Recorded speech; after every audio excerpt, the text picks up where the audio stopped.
Hey there, this is Missy, Pushing Weight Fitness, health and fitness coach, wellness, and health promotions. I'm extremely exhausted today, but I wanted to continue this series for the single purpose of times like this is when I feel like I'm, the most grateful. I titled this message, It's Not as Easy as It Looks. As I said in part one, I am a TIA survivor. And I also went into detail on what a TIA is. For those of you just catching or joining in, it's a transit ischemic attack. And what that is when you lose blood flow to a portion of your brain by clot or small vessels.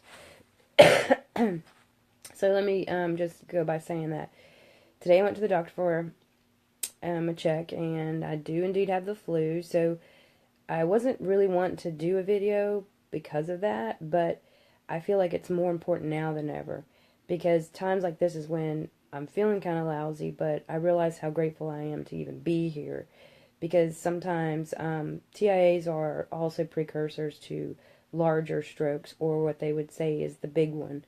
And today I'm here, and other than having the flu, I'm overall pretty healthy. I do full-time health and fitness coach. I'm a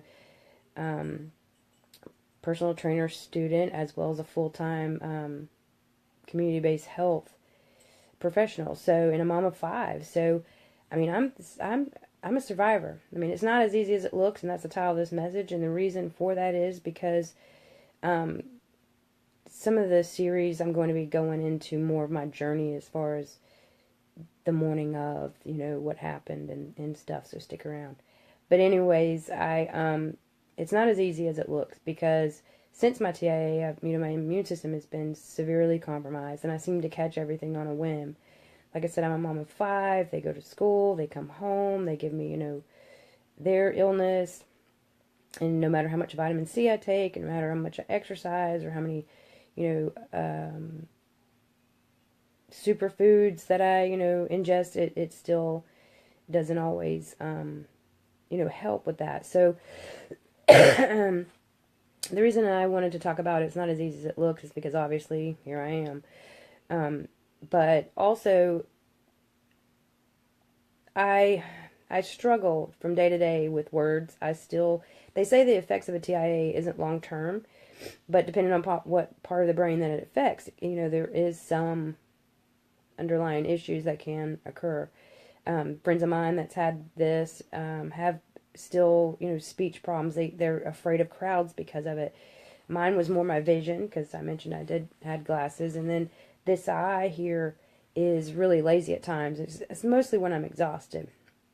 But after my TIA, I literally only missed a week of work. I fought so hard to get back where I need to be that it was unreal. I didn't want anyone to know. I really didn't have a lot of support with it anyways, so I figured, why lay around and, be miserable? I'm going to have to get up and fight this thing because I have no one to take care of me. So, and that's what I did. So, literally, work knew I had a TIA, obviously, because I had to submit, paperwork for missing days, but, they didn't know my struggle. They didn't know that when I went, believe this or not, this is crazy, when I saw my very first patient after returning, I had been doing this for 3 years, so the job. So things were like second nature to me. I have over 10 years in community-based health, so this stuff is routine. It's like breathing. Just conscious just takes over and does it. But here I am sitting in front of this patient of mine that I've, had a rapport with and had been seeing for, quite some time. And I was struggling to get through that visit. I was desperately, I knew what I wanted to say.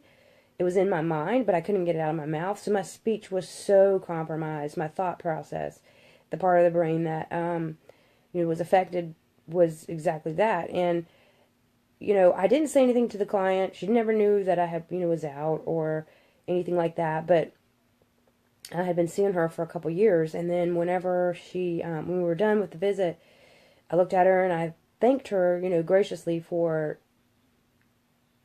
I could tell by the way she was looking at me that, she noticed something was odd. But I thanked her afterwards, and I explained to her, okay, so look, I didn't want to say this before, hand, but I want to apologize now because I technically, have had a mini stroke, a TIA, which, affects the brain, and my speech and processing have been, slightly compromised at this point. I'm only a week in recovery.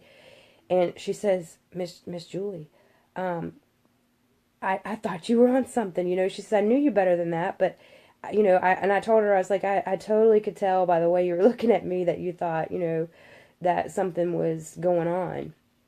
So that's why I wanted to explain to her that, hey, this is what happened. But the look on her face was, unreal. But I struggled through that visit. I pushed through it and I made it happen. And then I explained later what had happened. And she fully understood. And, so it's not as easy as it looks. Recovery is tough. I mean, people that are out there, like I said, that I know are still having, some drawbacks and setbacks from it. And I do on a daily basis. I really, really try to I try, like, my belief is if you can't make it, fake it until, you do. And that's how I've been living with this thing. And I really think that I've got a handle on it some days, and then other days the reality sets in, like today, for instance, I'm like, here I am, I can't even hardly get out of bed, but, I'm making it. And throughout the rest of the series, you'll see me get better and better. And that's the thing I wanted to put out there. It's not as easy as it looks. And like I said, I had lack of support, so I had to get well, I had to get better, I had to push myself through it. And to this day, when I feel a minor setback, I keep that mentality. I push through it no matter what. Because ultimately, the only person that you have is yourself. So I want you to stay with me on this, and in the next few continuations of this series, I'm going to give you blow by blow what I went through that day and right up into the doctor diagnosis. So I hope that you've gotten something out of this, and I just want to be here to encourage and empower you if you're going through this kind of thing.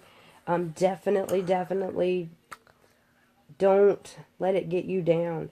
Like I said in the first part, you may have had a TIA, but it does not have you. So hold on to that, okay? And we'll see you soon.